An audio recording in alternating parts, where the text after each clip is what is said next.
Suscríbete a Venganza Perfecta. Nos encantaría saber desde qué parte del mundo nos acompañas. Cuéntanos en los comentarios. Ahora, sumerjámonos en la historia de hoy. Soy Gabriel Garza, tengo 70 años y soy un ingeniero jubilado. Mi hijo Mateo y su esposa Nicole encontraron hace poco la casa de sus sueños, una mansión de 10,8 millones de pesos. Luego, me entregaron la solicitud de la hipoteca con mi nombre ya escrito en ella. Has ahorrado suficiente, Gabo, dijo Nicole. Es hora de que ayudes a tu familia. Miré a mi único hijo, el niño que crié, y le dije, no. Me demandaron. Me demandaron por los 10,8 millones de pesos completos, alegando que yo era mentalmente incompetente y un peligro para mí mismo. Pero cuando llegamos a la corte, la jueza vio más allá de sus mentiras, me miró fijamente y me hizo una simple pregunta que desmoronó todo su mundo. Antes de decirles cuál fue esa pregunta y qué pasó después, me encantaría saber desde dónde nos ven esta noche. Déjenmelo saber en los comentarios. Y por favor, denle me gusta y suscríbanse si creen que la familia debe basarse en el respeto y no solo en lo que puedes obtener. El resorte de la canastilla del filtro de mi cafetera finalmente había cedido. Era una máquina vieja, un burro de carga confiable que Alicia, mi difunta esposa, solía maldecir todas las mañanas. Pero preparaba un café bueno y cargado, y a mis 70 años, encuentro más consuelo en reparar cosas viejas que en aprender a usar unas nuevas. Estaba enrollando un trozo de alambre calibre 18 para hacer una bobina improvisada cuando la puerta trasera se abrió de golpe. Sin tocar. En mi casa, ya solo una persona hace eso. Ya llegamos. La voz de Nicole, aguda y demasiado fuerte para un martes por la mañana. Ella entró arrasando a mi pequeña cocina en Jalisco, llena de perfume y colores brillantes, seguida de mi hijo, Mateo. Sostenía una botella de vino con un nombre francés elegante que no supe pronunciar, envuelta en un moño dorado. Un detallito para ti, Gabo, canturreó, poniéndola sobre mi barra de formica.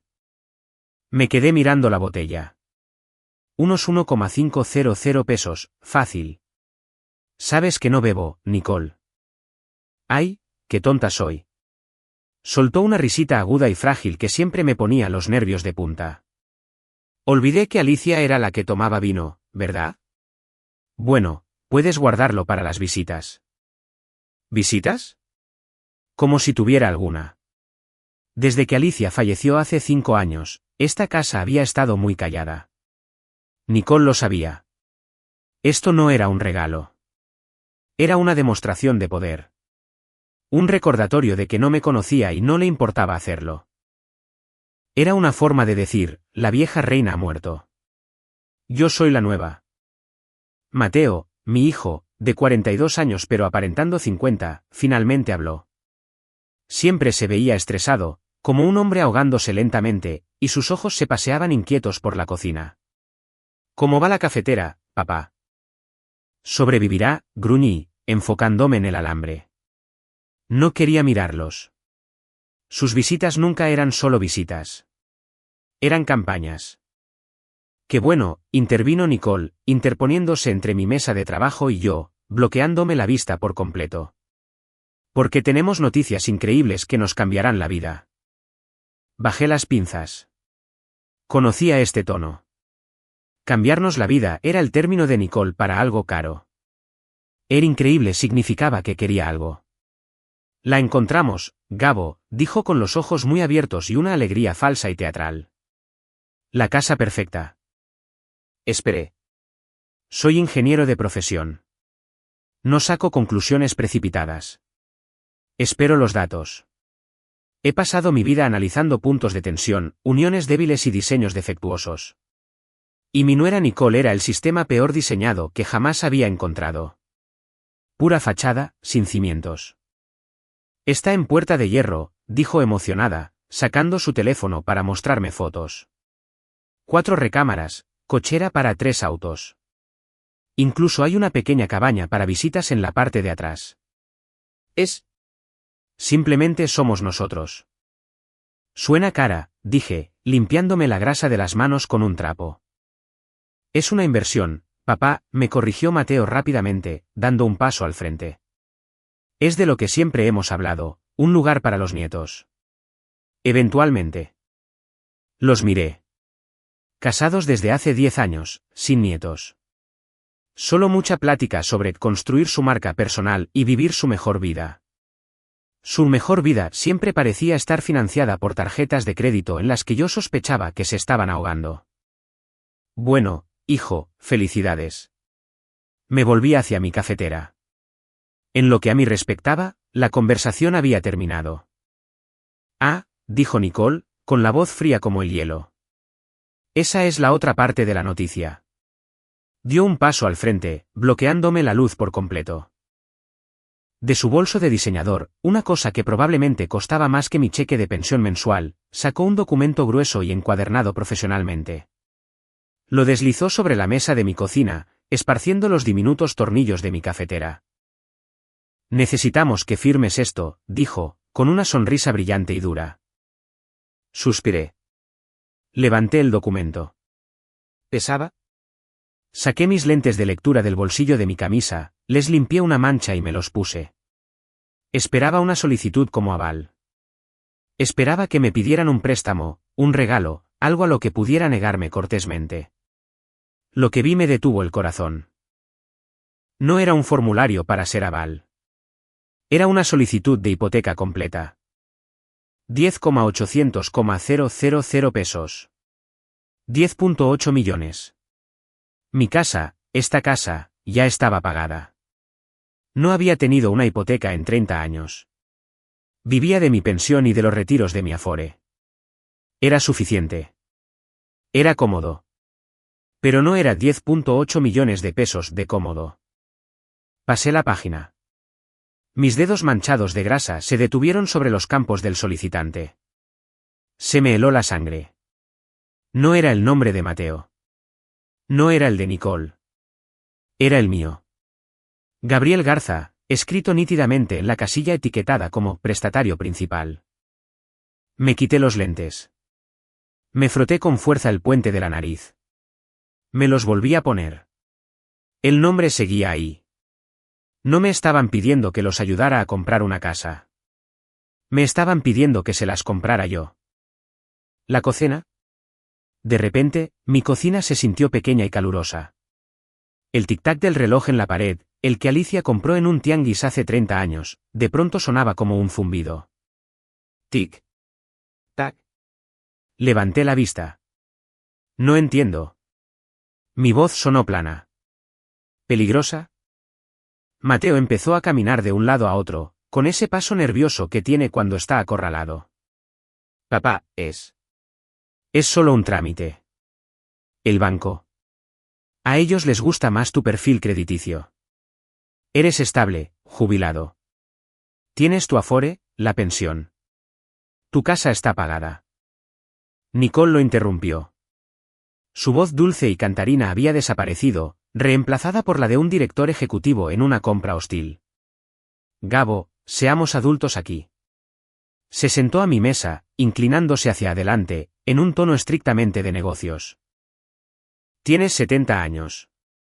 Ya tienes la vida resuelta. Alicia, que en paz descanse, ya no está. Vives solo en esta. En esta casa tan grande. Miré alrededor de mi cabaña de 2 recámaras, baño y medio, y 140 metros cuadrados. Difícilmente era una mansión. Era simplemente mi hogar. Has ahorrado suficiente, continuó con voz dura como piedrecitas afiladas. Trabajaste toda tu vida. ¿De qué sirve todo ese ahorro si no lo usas? Es hora de ayudar a tu familia. Es hora de que inviertas en nosotros. Invertir. Ahí estaba esa palabra otra vez. Alicia y yo habíamos invertido. Invertimos 45 años en esta comunidad. Invertimos en criar al muchacho que ahora evitaba mi mirada. Invertimos viviendo por debajo de nuestras posibilidades, no por encima de ellas. Volví a mirar el papeleo. 10,8 millones de pesos, un préstamo a 30 años. Tendría 100 años cuando se terminara de pagar. No me estaban pidiendo una inversión. Me estaban pidiendo todo mi futuro financiero. Me estaban pidiendo mi seguridad, mi tranquilidad, los ahorros que Alicia y yo habíamos construido con tanto esfuerzo para nunca ser una carga para él. Y la ironía era tan densa que apenas podía respirar. No miré a Nicole. Miré a mi hijo. Mateo, mírame. Detuvo su caminar nervioso. Lentamente, sus ojos. Los ojos de Alicia. Se apartaron del piso de linóleo agrietado. Estaban llenos de una debilidad desesperada y suplicante que reconocí. Era la misma mirada que tenía cuando a los 10 años rompió la ventana de la señora Herrera. Era la misma mirada que tenía cuando a los 20 años chocó mi camioneta. Era la mirada de un niño que sabía que había hecho mal, pero esperaba que alguien más lo arreglara. ¿Leíste esto? Di unos golpecitos al documento. Yo. Nosotros. Nicole piensa. No te estoy preguntando qué piensa Nicole, dije. Mi voz era baja, pero atravesó la habitación como una navaja. Te estoy preguntando qué piensas tú. Tienes 42 años, Mateo. ¿Crees que es aceptable traer esto aquí y pedirle a tu padre de 70 años que regale su seguridad por una casa que ustedes no pueden pagar? No es así, papá, protestó. Pero su voz era débil. ¿Ella? Ella de verdad quiere esta casa. No sabes lo importante que es esto para ella. Y ahí estaba la terrible verdad final. Mi hijo había desaparecido. El niño que crié, el hombre que creí conocer, había sido reemplazado por este. Este títere. Estaba priorizando los deseos de su esposa por encima de la vida de su padre. Estaba dispuesto a sacrificarme a mí, a su padre de 70 años, en el altar de la ambición de su esposa. Doblé el documento cuidadosamente por la mitad. El sonido fue nítido, definitivo, como el mazo de un juez. Lo deslicé de vuelta por la mesa. Se detuvo justo enfrente de Nicole. No. La palabra quedó flotando en el aire. La llave del agua seguía goteando. Goteo. Goteo. El rostro perfectamente maquillado de Nicole pasó por 3 fases distintas en menos de 2 segundos. Primero, confusión, como si la palabra no fuera un idioma extranjero que no entendía. Segundo, a la defensiva, como si la hubiera abofeteado. Tercero, una rabia fría y dura que hizo que sus ojos parecieran trozos de hielo. ¿Qué? Susurró con voz tensa. Dije, pronuncié cada sílaba, no. Mateo parecía que iba a vomitar. Papá, por favor. No puedes decir simplemente que no. Nosotros. Ya dimos un anticipo. Le dijimos al agente inmobiliario que estabas de acuerdo. Un anticipo. ¿Con qué dinero? Con mi dinero. El dinero que yo sospechaba me habían estado sacando sutilmente durante años. Entonces será mejor que llamen a ese agente, dije, dándoles la espalda. Caminé hacia el fregadero. Será mejor que lo llamen y le digan que mintieron. Si Nicole quiere esa casa, dije, con la voz apagada por el sonido del agua corriendo mientras enjuagaba mi taza de café, entonces ustedes dos pueden averiguar cómo comprarla. Viejo egoísta, chilló Nicole. La civilidad había desaparecido. Me di la vuelta lentamente, secándome las manos.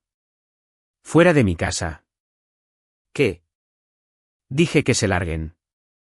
Mateo, encontrando por fin algo de valentía, agarró a su esposa del brazo. Nicole, vamos. Nos vamos. No. Se zafó el brazo de un tirón. Me señaló con un dedo, con la mano temblando. Solo estás sentado sobre todo ese dinero que dejó Alicia. Estás dejando que se pudra. Nosotros somos tu familia. Una familia no le pide a su padre que firme su sentencia de muerte financiera, dije, caminando hacia ellos. Nicole arrebató los papeles de la hipoteca de la mesa. Te vas a arrepentir de esto, Gabo. Te prometo que esto no se ha acabado. Estoy seguro de que no, dije, abriéndoles la puerta trasera. Salieron furiosos. La puerta mosquitera se cerró de golpe tras ellos, el marco tintineando en protesta. Escuché cómo el motor de su auto cobraba vida y las llantas patinaban sobre la grava de mi entrada al arrancar. Me quedé ahí parado escuchando hasta que el sonido se desvaneció. Volví a la barra. La botella de vino de 1,500 pesos seguía ahí. La tomé, caminé hacia el porche trasero, la descorché y vertí hasta la última gota sobre los rosales moribundos de Alicia. Me senté en el viejo columpio del porche. Mis manos temblaban. No de miedo, sino de adrenalina. Nicole tenía razón en una cosa. Esto no se había acabado. Era solo el principio. Me quedé en ese porche trasero durante mucho tiempo. Me quedé ahí mucho después de que su coche saliera chillando de mi entrada, dejando una marca negra en la grava y una nube de polvo en el aire. Escuché el sonido de su motor desvanecerse, llevándose consigo la última pizca de la paz de mi familia. Miré la botella de vino de 1,500 pesos que Nicole había dejado en mi barra. La tomé, volví a salir y vertí hasta la última gota sobre el parche de maleza junto a los escalones del porche. Los 2 días siguientes fueron tranquilos. Demasiado tranquilos. El silencio en la casa era pesado, asfixiante. Llamé al teléfono de Mateo el miércoles por la tarde. Mandó directo al buzón de voz. Hijo, dije, con voz ronca. Soy tu padre. Tenemos que hablar. Colgué. No me devolvió la llamada. Volví a llamar el jueves, directo al buzón. Esta vez, no dejé mensaje. Soy un hombre de 70 años. Me he ganado muchas cosas en mi vida. No le voy a rogar a mi propio hijo para que me hable. Una parte de mí, la parte de padre, intentó encontrar una excusa. Está apenado, me decía. Tiene vergüenza. Está en casa recibiendo un buen regaño de la arpía con la que se casó. Me dije a mí mismo que solo necesitaban tiempo para calmarse. Necesitaban darse cuenta de lo loca, de lo irrespetuosa que había sido su propuesta. Traté de creer que el hijo que crié, el niño al que le enseñé a andar en bicicleta y a poner carnada en un anzuelo, tarde o temprano recordaría quién era. Traté de creer que la sangre pesaba más que la ambición de Nicole. Me equivoqué. La prueba llegó el viernes. Caminé por mi largo camino de grava, el aire de Jalisco fresco y húmedo. Las articulaciones siempre me duelen con este clima. La puerta del buzón crujió al abrirse. Correo basura. Un anuncio de limpieza de canaletas, el periódico local y un sobre delgado que no encajaba. Era de BBVA. El corazón se me encogió. No había operado con BBVA en 30 años. No desde que Alicia y yo abrimos nuestra cuenta mancomunada en la caja popular local. Lo abrí ahí mismo, al final de la entrada. Mis ojos escanearon la página. Era una carta estándar, fría, de un formato corporativo e impersonal. Estimado Gabriel Garza, lamentamos informarle que no podemos aprobar su solicitud en este momento. Solicitud. Yo no había solicitado nada. Leí más abajo. Su reciente solicitud para una línea de crédito hipotecario de 360,000 pesos. Me empezaron a temblar las manos. 360,000 pesos, ha sido rechazada debido a actividad sospechosa reciente en su perfil crediticio y a una verificación de ingresos insuficiente. Leí la carta una y otra vez. Una línea de crédito sobre mi casa. La casa que terminé de pagar en 1997. La casa que ellos me acababan de pedir que empeñara por ellos. No era una coincidencia. No era un error. Este era el plan B. Ese periodo para calmarse que había imaginado. No se estaban calmando. Se estaban rearmando. La rabia del martes, el enojo frío y analítico que sentí cuando vi mi nombre en esa hipoteca, volvió de golpe, 10 veces más fuerte. Esto ya no era solo presión. No era solo una petición irrespetuosa. Era un fraude. Era un robo. No solo habían salido furiosos y derrotados de mi cocina. Habían ido directo a su casa, se conectaron a una computadora e intentaron robarme. Intentaron usar el valor de mi casa a mis espaldas para obtener el dinero que querían. Y la única razón por la que fracasó fue porque yo era un anciano que vivía de una pensión fija. Verificación de ingresos insuficiente. Habían intentado conseguir el préstamo utilizando mi identidad, pero sin mi información financiera real. Arrugué la carta en el puño. El silencio de los últimos 3 días no había sido vergüenza. Había sido cálculo. Me quedé ahí junto a mi buzón, con el camino vacío extendiéndose frente a mí. Por fin lo entendí. No estaba lidiando con un hijo malcriado y su esposa codiciosa. Estaba lidiando con criminales, y ellos ya habían hecho su siguiente movimiento. Era hora de que yo hiciera el mío. Me di la vuelta, marché de regreso por el camino de la entrada y fui directo al teléfono. No iba a llamar a Mateo. Iba a llamar al departamento de fraudes del banco. Y me iba a enterar exactamente de lo que habían hecho. Ni siquiera volví a entrar a la casa. Me quedé parado en la entrada de grava, con el aire húmedo de Jalisco enfriándome las manos, y marqué el número 01800 que venía en la carta con un pulgar que temblaba, no de frío, sino de una rabia fría y dura. El teléfono hizo clic. Contestó una voz robótica. Gracias por llamar al Departamento de Protección contra Fraudes de BBVA. Odio estos menús automáticos. Están diseñados para que te rindas. Presioné el 0 una y otra vez hasta que por fin contestó un humano. Departamento de Fraudes. Le atiende Susana. ¿En qué puedo ayudarle? Su voz sonaba aburrida. Probablemente había atendido 100 llamadas como esta hoy. Mi nombre es Gabriel Garza, dije con voz firme, engañosamente firme. Tengo en mis manos una carta de rechazo para una línea de crédito de 360,000 pesos que nunca solicité. Oh, lamento mucho escuchar eso, señor. Su voz cambió a la de un guión profesional. Eso debe ser muy frustrante. Permítame revisar su expediente. ¿Podría confirmarme su número de seguro social? Recité los dígitos, los números que definen toda tu vida en este país. Me sentí sucio diciéndolos en voz alta. Se sintió como una violación a mi privacidad. Gracias, señor Garza. Un momento. La escuché teclear. El silencio en la línea se prolongó, lleno solo por el sonido de mi propia sangre rugiendo en mis oídos. Bien, dijo, con un tono repentinamente más alerta. Sí, veo la solicitud aquí. Se envió en línea a las 7:42 de la tarde de este pasado martes. Martes. El martes. El mismísimo día en que habían salido furiosos de mi cocina. No habían esperado ni 24 horas. Debieron haber manejado directo desde mi casa, furiosos y rechazados, y se conectaron de inmediato para intentar robarme. El descaro, la velocidad de su acto me dejaron sin aliento. Señor Garza, dijo Susana, devolviéndome a la realidad. Aquí estoy, dije, con la voz carrasposa. Quiero saber qué información usaron para enviar esta solicitud. Señor, no puedo.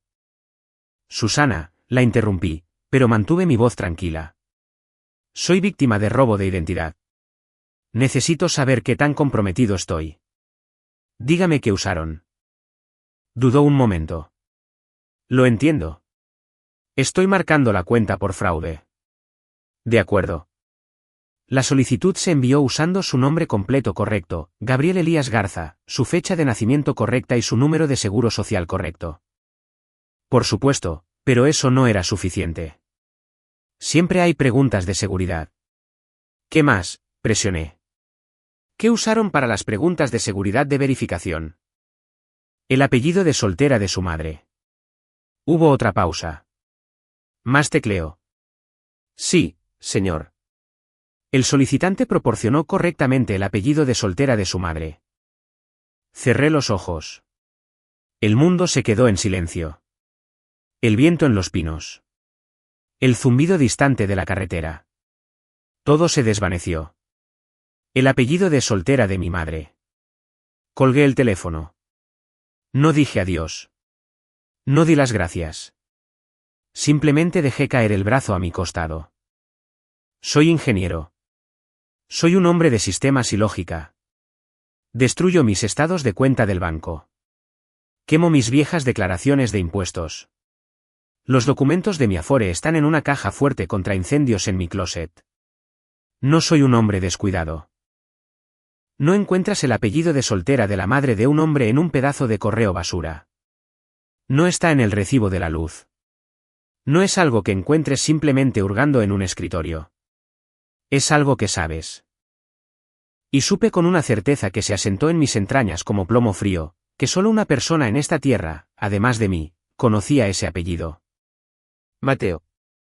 Lo recordé, no hace 3 años, sino 5. Justo después de que Alicia muriera. Yo era un fantasma. Caminaba por esta casa, pero no estaba aquí. El dolor era una niebla a través de la cual no podía ver. Mateo se había ofrecido a ayudar con el papeleo, el seguro de vida, los impuestos.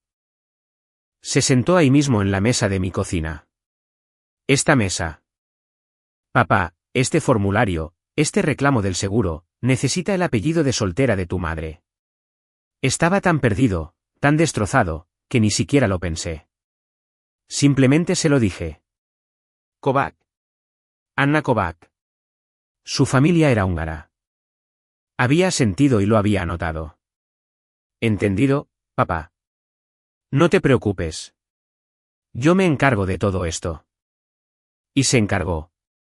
Tomó esa parte de mi historia, esa parte de mi confianza entregada en mi momento más oscuro, y la guardó. La guardó durante 5 años. La guardó como si fuera un arma. Se aferró a esa llave, a ese secreto, solo esperando el día en que pudiera usarla para robarme. Esto no fue un acto impulsivo de rabia el martes por la noche. Esto fue premeditado.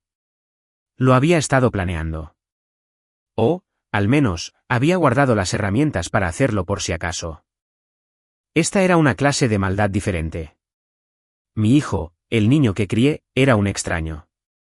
Un extraño frío y calculador que había estado esperando su oportunidad. Miré mi casa, mi hogar. De pronto, ya no se sentía segura. Pensé en el martes. El bolso de Nicole. La energía nerviosa de Mateo. Caminé hasta la casa de mi vecina. La señora Herrera, Inés. Tenía 72 años, era astuta como un lince y no se le escapaba nada. Necesitaba saber qué hicieron aquí el martes. Necesitaba saber qué se llevaron. Me quedé sobre la grava, sintiendo pesado en la mano el teléfono inútil. La carta del banco se sentía como una hoja de afeitar en mi bolsillo. Kovac. Anna Kovac. Él había guardado ese apellido, esa pieza sagrada de mi pasado, igual que un ladrón guarda una llave maestra en espera. Miré mi pequeña casa. La pintura blanca se estaba descascarando, el columpio del porche que Alicia amaba estaba inclinado hacia un lado. Siempre había sido mi santuario. Ahora se sentía como la escena de un crimen. Si tenían el apellido de soltera de mi madre, ¿qué más tenían? La solicitud de hipoteca, la línea de crédito. Necesitaban pruebas de mis bienes. Necesitaban los estados de cuenta de mi Afore, los detalles de mi pensión. Se me heló la sangre. El martes. No estuvieron aquí solo un minuto. Estuvieron aquí durante 1 hora. Caminé rápido por mi césped irregular hasta la casa de la señora Herrera. Inés Herrera había vivido al lado durante 45 años. Ella y Alicia habían compartido incontables tazas de café sobre la cerca que nos separaba. Inés tenía 72 años, era astuta como un lince y no se le escapaba nada. Estaba regando sus azaleas galardonadas dándome la espalda. Inés, grité. Mi voz sonó ronca. Se dio la vuelta, y su rostro se arrugó de inmediato con preocupación al verme. Gabo, por Dios, pareces haber visto un fantasma. Pasa. Acabo de preparar café. No, Inés, no puedo quedarme. Agarré el barandal superior de su cerca. Mis nudillos estaban blancos. Necesito preguntarte algo. Es importante. Dejó la regadera. Lo que sea, Gabo. Ya lo sabes. El martes. El martes pasado, tuve una cita con el cardiólogo en Guadalajara. Estuve fuera toda la mañana. Lo recuerdo, dijo asintiendo. Vi salir tu camioneta temprano. ¿Viste? ¿Viste si alguien vino a la casa mientras yo no estaba? El rostro de Inés se nubló. Parecía incómoda. Oh, Gabo. No quería decir nada. Supuse que lo sabías. Pensé que él solo te estaba ayudando. El estómago me dio un vuelco. ¿Quién, Inés? Fue Mateo, dijo, bajando la voz. Él y su esposa, Nicole. Llegaron como 1 hora después de que te fuiste. Estaba podando estos mismos arbustos y entraron. ¿Entraron? Presioné. Sí. Mateo usó su llave. Casi los saludo, pero, bueno, Nicole parecía tener prisa. Estuvieron ahí dentro mucho tiempo, Gabo. Casi 1 hora entera. Me pareció extraño. Me imaginé que solo te estaban dejando algo, pero se quedaron muchísimo. Simplemente me le quedé mirando, mientras las piezas encajaban con una velocidad aterradora. Inés, dije, tratando de mantener la voz estable. Cuando salieron, llevaban algo en las manos. Inés frunció el ceño, pensando, con la mirada desenfocada mientras repasaba el recuerdo. Sí llevaban. Mateo era simplemente Mateo. Pero Nicole, ella llevaba ese gran bolso color beige que siempre trae. El que parece costar una fortuna. Hizo una pausa. Sabes, es curioso. Se veía pesado, a reventar. Pude ver las esquinas de algunos papeles, ya sabes, carpetas asomándose por arriba. Recuerdo haber pensado, vaya, esa chica debe estar trayendo trabajo a casa, pero luego supuse que habían recogido tu correspondencia. A reventar de papeles. No podía respirar. Gracias, Inés, dije con la voz que era apenas un susurro. Me di la vuelta y empecé a caminar de regreso a mi casa.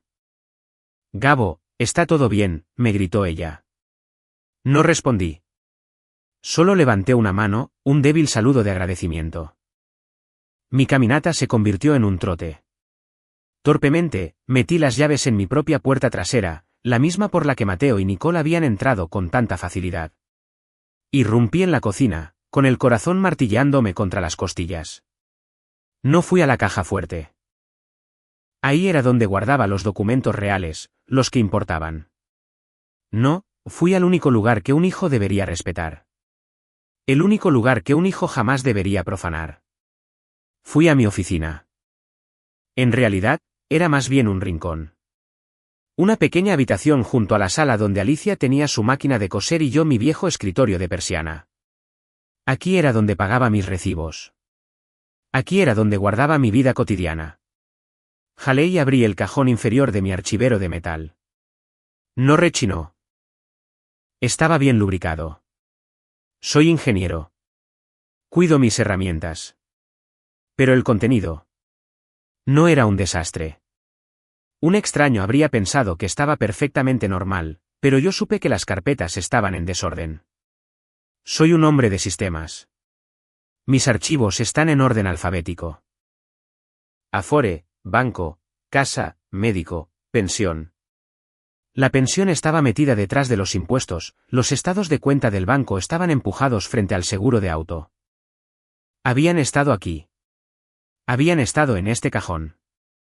Saqué las carpetas una por una, con las manos temblando tanto que se me cayeron al suelo. La carpeta de la pensión, vacía. La carpeta de los estados de cuenta de la Afore, vacía. La carpeta de las declaraciones de impuestos, se habían llevado los últimos 5 años. Me dejé caer en mi vieja silla de madera del escritorio. Crujió bajo mi peso.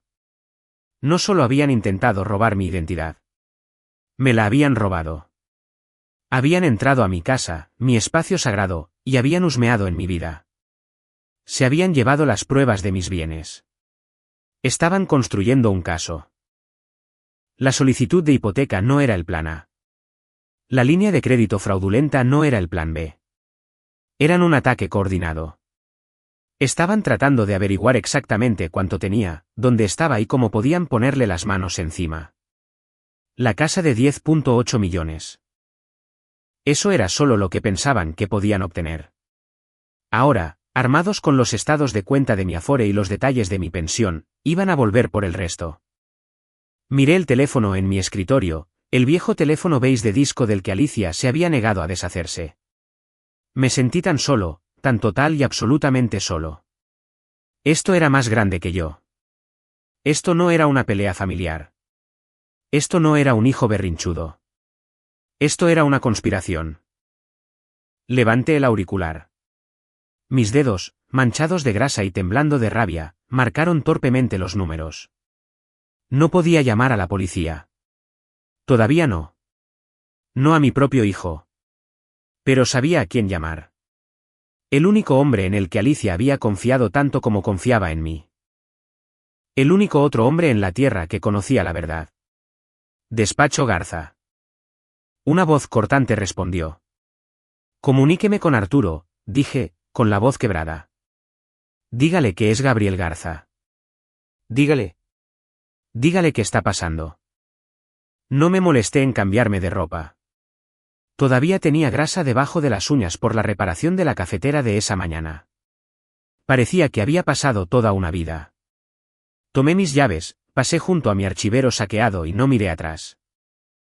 El motor de mi Ford F-150 modelo 98 arrancó con un crujido familiar y reconfortante. Era una camioneta vieja, confiable, honesta. Tenía abolladuras y raspones, y cada uno tenía una historia. Era una camioneta que nunca me había mentido. Salí a la carretera de 2 carriles en dirección este hacia Guadalajara. El viaje de 90 minutos por lo general era algo que disfrutaba. Escuchaba la estación de los clásicos, veía pasar borrosos los altos pinos de Jalisco y pensaba en lo que Alicia querría para cenar. Hoy no había música, solo el zumbido del motor y el rugido ensordecedor de mis propios pensamientos. 900 millones de pesos, y mi hijo intentaba robar unos cuantos miles de mi Afore. Apreté el volante hasta que mis nudillos se pusieron blancos. Pensé en Mateo cuando era niño. Recordé su cumpleaños número 10. Quería el nuevo Nintendo. Todos sus amigos tenían uno. Nosotros no se lo compramos. En su lugar, lo llevé al taller y pasamos un mes construyendo un carrito de madera para el derbi. Al principio lloró, pero cuando ese carrito ganó el primer lugar, la expresión de su rostro no fue la alegría de que le regalaran algo. Fue el orgullo de construir algo. Eso es lo que Alicia y yo queríamos para él. Queríamos que sintiera eso. Queríamos que se valiera por sí mismo. Siempre estuvimos de acuerdo. Alicia y yo lo hablamos en incontables noches. Vimos lo que el dinero le hacía a otras familias. Vimos a nuestros amigos, los Martínez, cuyo hijo entraba y salía de rehabilitación, todo financiado por su fondo fiduciario. Vimos a los Jiménez, cuya hija no había trabajado un solo día en su vida y trataba a sus padres como sirvientes. No podemos permitir que eso le pase a Mateo, Gabo, había dicho Alicia con voz firme mientras estábamos sentados en la mesa de la cocina firmando los documentos finales del fideicomiso hace tantos años. Él tiene que ser un hombre independiente. Este dinero no puede ser un regalo. Tiene que ser una responsabilidad, o será una maldición. Así que guardamos el secreto. Vivimos de mi sueldo de ingeniero. Ahorramos. Compramos esta casa. Manejamos esta camioneta. Vivimos una buena y sencilla vida en México. Y todo el tiempo, esa otra vida, la vida de los 900 millones de pesos, simplemente estaba ahí, esperando. Ahora, mientras el horizonte de Guadalajara se recortaba contra el cielo gris, sentí un nudo frío de duda. ¿Nos habíamos equivocado al intentar protegerlo? ¿Acaso solo le provocamos hambre? Al ocultarle la verdad, creamos accidentalmente ¿Este resentimiento? ¿Miraba a su sencillo padre jubilado y no sentía más que desprecio? ¿Acaso pensaba que yo era solo un viejo tonto atesorando unos pequeños ahorros, cuando todo este tiempo yo había estado custodiando una fortaleza que él ni siquiera podía ver? No lo sabía. No conocía al hombre que había husmeado en mi escritorio. No conocía al hombre que había utilizado el reclamo de seguro de su madre muerta para robar el apellido de soltera de la mía. Solo sabía una cosa. Era mi hijo. Y me había declarado la guerra. Entré al estacionamiento del bufete de abogados de Arturo. No tenía un plan, pero tenía la verdad. Y tenía un problema de 900 millones de pesos. El bufete de Arturo. Robles, Salinas y Asociados ocupaba los 3 últimos pisos de la torre de cristal más alta de Guadalajara. Era la clase de lugar que olía a dinero viejo y alfombra nueva. La recepcionista, una joven con un impecable blazer negro, me miró por encima del borde de sus lentes. Sabía lo que veía. Un hombre de 70 años con una camisa de franela desgastada, pantalones de mezclilla de hace una década y botas de trabajo que todavía tenían lodo en los tacones. Todavía tenía grasa debajo de las uñas por la cafetera. Probablemente parecía que había entrado al edificio equivocado, como si estuviera buscando el cuarto del conserje. Gabriel Garza, busco al licenciado Robles, dije en voz baja. Sus ojos se abrieron apenas una fracción con sorpresa. Revisó su computadora. Ah, sí, señor Garza. Por supuesto, lo está esperando, por aquí, por favor. Su trato pasó de repente de la indiferencia al respeto absoluto. Arturo claramente había marcado mi nombre como prioritario en su sistema. Me guiaron a través de un laberinto de paredes color beige y arte abstracto hasta llegar a una oficina en la esquina con un ventanal de piso a techo con vista a toda la ciudad. Y ahí, sentado detrás de un escritorio tan grande que podría haber servido como un bote, estaba Arturo Robles. Arturo tenía mi edad, pero parecía tallado en granito. Traje a la medida, peinado perfecto, una mente como una trampa de acero. Había sido mi amigo desde la universidad, mucho antes del dinero, mucho antes de todo eso. Era el único hombre en la tierra a quien le confiaba la verdad. Se puso de pie al verme entrar, con una sonrisa genuina en el rostro que se desvaneció tan pronto como vio mi expresión. Gabo, dijo, dándome la mano. Su agarre fue firme. Te ves del carajo. ¿Qué pasó? No respondí. No me senté. Metí la mano en el bolsillo interior de mi chamarra. Saqué la solicitud de hipoteca doblada y arrugada, y la carta de BBVA. Las puse una junto a la otra sobre su inmaculado escritorio de caoba pulida. La mancha grasienta de mi pulgar en la carta del banco destacaba como una cicatriz. Arturo se puso sus propios lentes de lectura. Primero recogió la solicitud de la hipoteca. Vi sus ojos escanear la página, su expresión endureciéndose.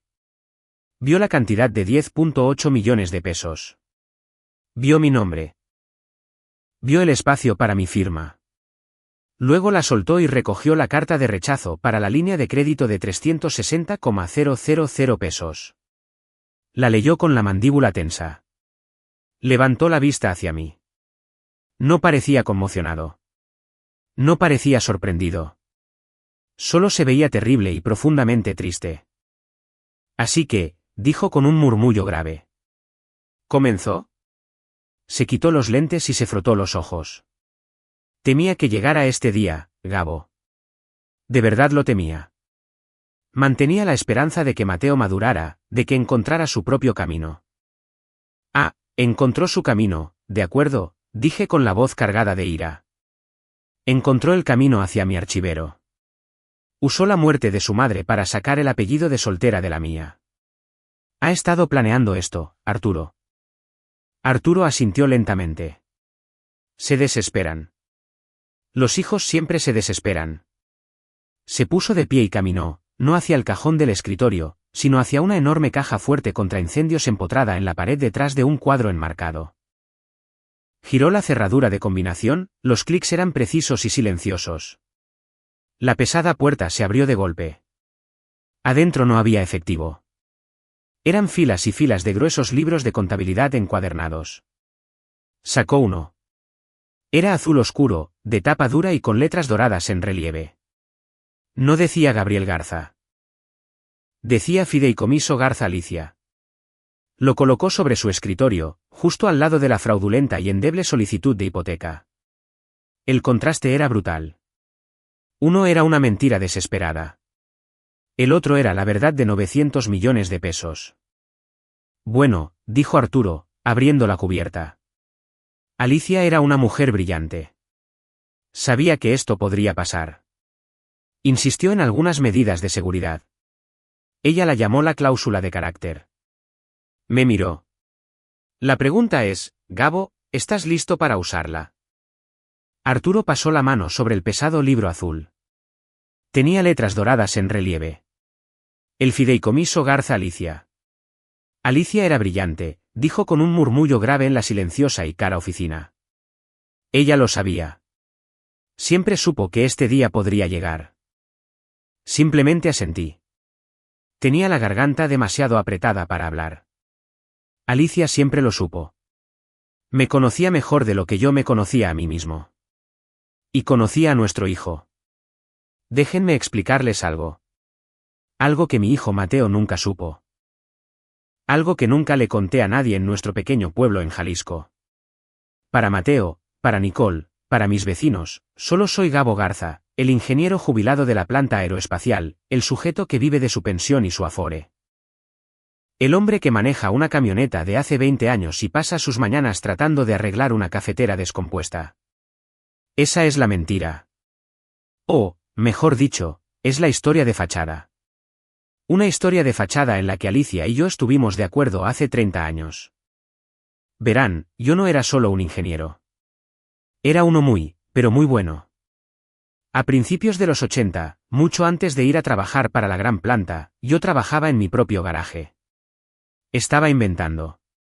Estaba obsesionado con un solo problema, la fricción a altas temperaturas en los motores de turbina. Y lo resolví. Desarrollé una nueva aleación de metal, un compuesto cerámico metálico que podía soportar temperaturas que convertirían el acero en sopa. Era liviano, autolubricante y casi indestructible. Lo patenté. Aleación Garza 7B. Pensé que lo vendería por unos cuantos miles de pesos. Tal vez comprarle a Alicia un coche nuevo. En cambio, un contratista de defensa, uno de los más grandes del mundo, compró la patente. No solo la compraron. Compraron mi vida. Compraron mi silencio. Compraron mi futuro. Ahora usan esa aleación en todo. Motores de aviones, implantes médicos, equipos de perforación en aguas profundas. El cheque que me dieron. Todavía recuerdo a Alicia y a mí sentados en la mesa de nuestra cocina, la misma mesa en la que Mateo y Nicole se acababan de sentar, solo mirándolo. Tenía tantos ceros. Pensé que era un error de impresión. 900 millones de pesos. Alicia y yo nos sentamos en esa mesa durante 3 días. No dormimos. Solo hablamos. Podríamos haber comprado una mansión en Beverly Hills. Podríamos haber comprado una isla privada. Podríamos habernos convertido en ellos, gente como Nicole. Pero Alicia era la inteligente. Ella era el cimiento. Gabo, dijo, cubriendo mi mano con la suya. Esto no es dinero. Es veneno. Es una maldición. Si lo permitimos, arruinará a Mateo. Lo hará débil. No podemos dejar que lo sepa. No hasta que sea un hombre. No hasta que se haya ganado el derecho a saberlo. Así que tomamos una decisión. Llamamos a Arturo. Creamos el fideicomiso Garza Alicia, un fideicomiso irrevocable. Lo encerramos. Lo pusimos en inversiones tan seguras, tan anónimas, que simplemente creció en silencio en la oscuridad. Y seguimos viviendo. Acepté el trabajo estable y respetable en la planta aeroespacial. Vivimos de mi sueldo. Manejamos Fords. Ahorramos para la universidad de Mateo en una cuenta de ahorros normal. Vivimos de mi pensión. Vivimos de mi afore. Vivimos una buena y sencilla vida en México. Mateo y Nicole acababan de destrozar mi oficina. Me habían robado mis estados de cuenta de la pensión. Habían robado los reportes de mi afore. Habían robado mis declaraciones de impuestos. Creían que habían encontrado mi tesoro. Se estaban peleando por la carnada. Intentaban robar los pocos cientos de miles que guardaba en mis cuentas señuelo, mientras la ballena de 900 millones de pesos nadaba justo debajo de sus pies. Y no tenían ni idea. Arturo pasó una página del pesado libro azul. Y aquí está, dijo, golpeando el papel con el dedo. Sección 4, artículo B, la cláusula de carácter de Alicia Garza. Su voz sonaba plana y profesional, leyendo el texto legal en el que Alicia había insistido. Los activos de este fideicomiso están designados principalmente para el beneficio de todos y cada uno de los nietos de los creadores. El beneficiario principal, Mateo Garza, hizo una pausa, solo podrá asumir un rol gerencial como ejecutivo del fideicomiso tras demostrar. Arturo dejó de leer y levantó la vista hacia mí por encima del borde de sus costosos lentes, de mostrar el más alto estándar de responsabilidad financiera y carácter moral. Yo simplemente me le quedé mirando. El más alto carácter moral. Arturo cerró el enorme libro. El sonido fue un golpe sordo y definitivo que hizo eco en la silenciosa oficina. Tu hijo, Gabo, en su intento desesperado, codicioso y francamente estúpido de robar lo que él creía que eran unos cientos de miles, acaba de probar legalmente que es moral y financieramente incapaz de tocar jamás los 900 millones. La ironía era tan amarga que podía saborearla, como ceniza en la boca. Al tratar de robar las obras de mi mesa, acababa de prenderle fuego a su propia herencia. Había violado la única regla que Alicia puso en marcha para protegerlo de sí mismo. Había reprobado la prueba. Entonces, ¿qué hacemos?, pregunté finalmente. Mi voz era un gruñido bajo. No hacemos nada, dijo Arturo. Sus ojos eran fríos. Los dejamos. Han cometido fraude. Han cometido robo de identidad. Creen que tienen todas las cartas a su favor. Dejemos que jueguen su mano. Esperaremos a que hagan su siguiente movimiento. Asentí. Me puse de pie. Me sentía más pesado, pero también tenía la mente más clara. Manejé los 90 minutos de regreso a mi casa. La ira de la mañana había desaparecido. Había sido reemplazada por algo frío, algo duro. Había perdido a mi hijo. No a manos de la muerte, como perdí a Alicia, sino ante esto, ante la debilidad, ante la codicia, ante lo que fuera en lo que esa mujer, Nicole, lo había convertido. Estacioné mi vieja camioneta en la entrada de grava. Ya estaba oscuro. La luz del porche estaba apagada. La casa se veía fría, pero había alguien esperando, un hombre. Estaba parado en las sombras junto a mi puerta principal. El corazón se me subió a la garganta. ¿Era Mateo? ¿Había regresado? El hombre dio un paso al frente hacia el único haz de luz de mis faros. No era Mateo.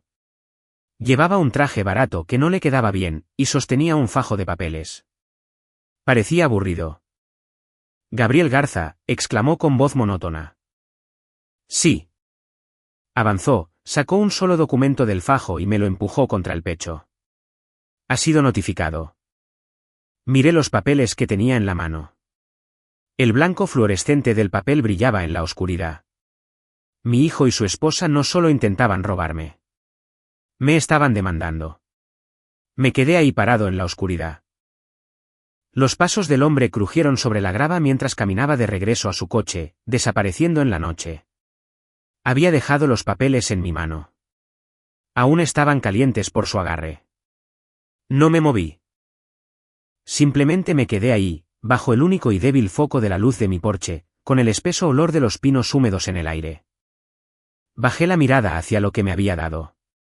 Una notificación, un documento legal de los juzgados de lo familiar del estado de Jalisco. Nicole Garza y Mateo Garza. Demandantes, versus Gabriel Garza, demandado. Demandantes, demandado. Mi hijo demandándome. Mis manos, las manos de un ingeniero, manos que habían construido motores y arreglado transmisiones, estaban temblando. Batallé con la grapa, rompiendo el papel. Me salté el lenguaje legal estándar, buscando el qué, y entonces lo vi. Se busca el pago de daños monetarios por la cantidad de 10,800,000 pesos. 10,8 millones. El número simplemente quedó flotando ahí. No parecía real. Era una abstracción, una cadena de ceros. Era el precio de la casa que querían. Me estaban demandando por la casa. Me estaban demandando por el derecho a poseer algo que no podían pagar. Sentí que una carcajada amarga y seca intentaba escapar de mi garganta. Por supuesto, este era el siguiente movimiento. Este era el «te vas a arrepentir de esto». Pero entonces seguí leyendo y la risa murió, porque no se trataba solo del dinero. Oh, Dios mío, ojalá hubiera sido solo por el dinero. Leí la siguiente línea, y además se solicita a este tribunal una audiencia de emergencia para establecer la tutela legal sobre la persona y el patrimonio de Gabriel Garza, citando edad avanzada y deterioro cognitivo. Deterioro cognitivo. Tutela legal. Las palabras me golpearon más fuerte que cualquier golpe físico. No solo estaban tratando de conseguir una casa. Estaban tratando de ir por mí. Estaban tratando de arrebatarme mi vida.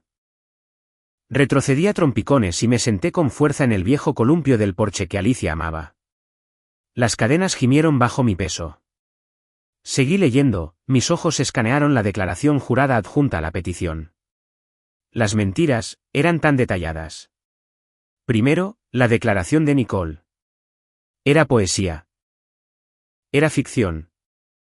Yo, Nicole Garza, estando en mi sano juicio, juro que mi suegro, Gabriel Garza, en numerosas ocasiones, incluyendo pero no limitándose a la Navidad de 2023 y el Año Nuevo de 2024, prometió verbalmente asegurar nuestro futuro y comprarnos una casa como patrimonio familiar. Agarré el papel con fuerza. ¿Navidad? Recordé la Navidad. Recordé decirle a Mateo que necesitaba empezar a contribuir a su propio afore, y no solo depender de la mía. Sus mentiras continuaban. Confiando en esta repetida promesa de mi suegro, escribió, mi marido y yo tomamos decisiones financieras significativas e irreversibles. Dejé mi trabajo de medio tiempo como consultora para prepararnos para nuestro nuevo hogar, y entregamos un anticipo sustancial no reembolsable por la propiedad, todo basado en su palabra. Un anticipo no reembolsable. Ese era el gancho. Estaban alegando impedimento promisorio, una trampa legal. Estaban diciendo que habían sido perjudicados por una promesa que yo nunca hice. Yo nunca les prometí ni un peso. Alicia y yo teníamos una regla, una sola regla inquebrantable. Tú te forjas tu propio camino. Le dimos a Mateo una educación. Le dimos amor. Le dimos un hogar estable. Nunca, jamás, le prometimos un viaje gratis, y él lo sabía. Pero la demanda no había terminado. La siguiente página era peor. Era la solicitud para la tutela legal. Era la declaración jurada de Mateo, o al menos tenía su firma. Las palabras eran pura Nicole. Mi padre, Gabriel Garza, ha mostrado signos significativos de deterioro cognitivo durante el último año. Seguí leyendo con el estómago revuelto. Se ha vuelto peligrosamente olvidadizo. A menudo extravía sus llaves y su cartera. Se ha vuelto solitario, negándose a ver a familiares o amigos. Ha mostrado paranoia, acusándonos de cosas que no hemos hecho. Estaban utilizando mi vida tranquila y frugal como evidencia de negligencia personal.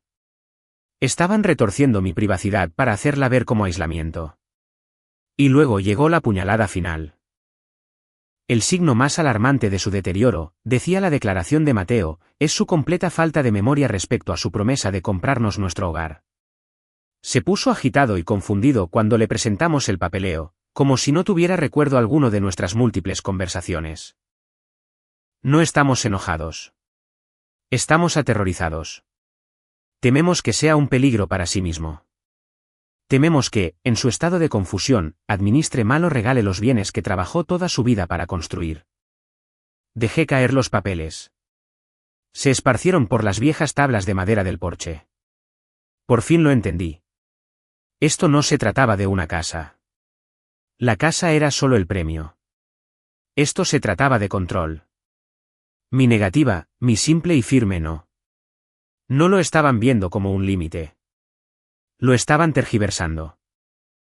Lo estaban pintando como prueba de que yo estaba loco. Me estaban construyendo una jaula legal. Declararme incompetente, tomar el control de mi patrimonio, la afore, la pensión, la pequeña casa del pueblo que ellos creían que era mi único bien. Ellos se quedarían con los 10.8 millones de pesos y con todo lo demás.